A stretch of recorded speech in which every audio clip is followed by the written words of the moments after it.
اعوذ باللہ من الشیطان الرجیم بسم اللہ الرحمن الرحیم۔ شروع اللہ کے نام سے جو نہایت مہربان اور رحم کرنے والا ہے۔ حضرت داؤد علیہ السلام کے بارے میں اللہ تعالیٰ نے فرمایا، یاد کرو داؤد علیہ السلام کو جو نہایت ہی قوت اور طاقت والے تھے، ان کی حکومت بھی مستحکم تھی۔ اللہ تعالیٰ نے داؤد علیہ السلام کو زمین پر خلیفہ بنایا تھا اور حکم دیا تھا کہ اگر لوگ آپ کے پاس کوئی معاملہ لے کر آئے تو انصاف کے ساتھ فیصلہ کرے۔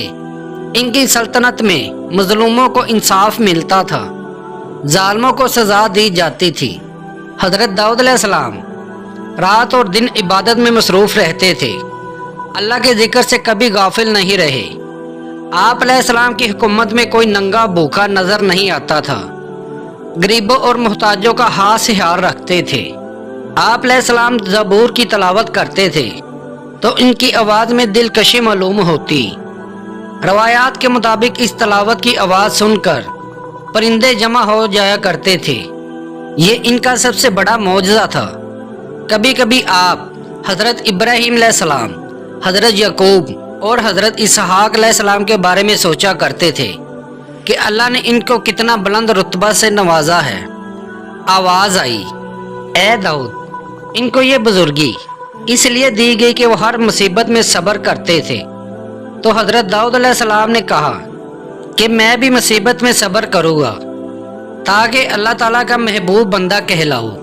اللہ تعالیٰ نے حضرت داؤد علیہ السلام کو یہ معجزہ عطا کیا تھا کہ جب لوہے کو پکڑتے تو وہ نرم ہو جاتا، اس سے آپ زردہ تیار کرتے اور اسے بنا کر فروخت کرتے۔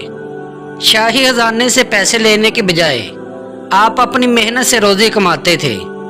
حضرت داؤد علیہ السلام کی بنائی ہوئی زریں لوگ شوق سے خریدتے تھے اور دشمن پر فتح حاصل کرتے۔ آپ علیہ السلام چرند اور پرند کی بولی سمجھتے تھے۔ بنی اسرائیل میں حضرت موسیٰ علیہ السلام کے بعد حضرت یوشع علیہ السلام مبعوث ہوئے۔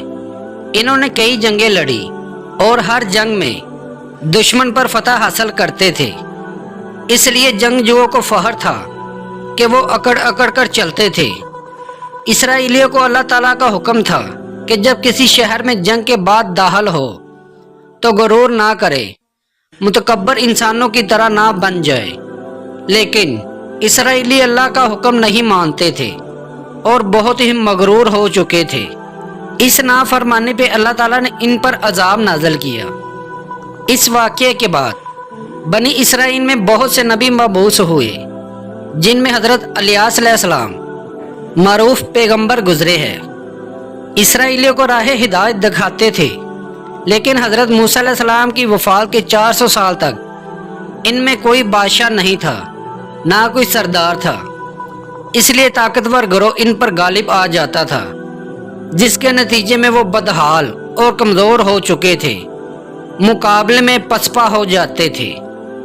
پیارے دوستو، اللہ تعالیٰ سے دعا ہے کہ اللہ تعالیٰ ہمیں ایمان والی زندگی اور ایمان پہ موت فرمائے، آمین۔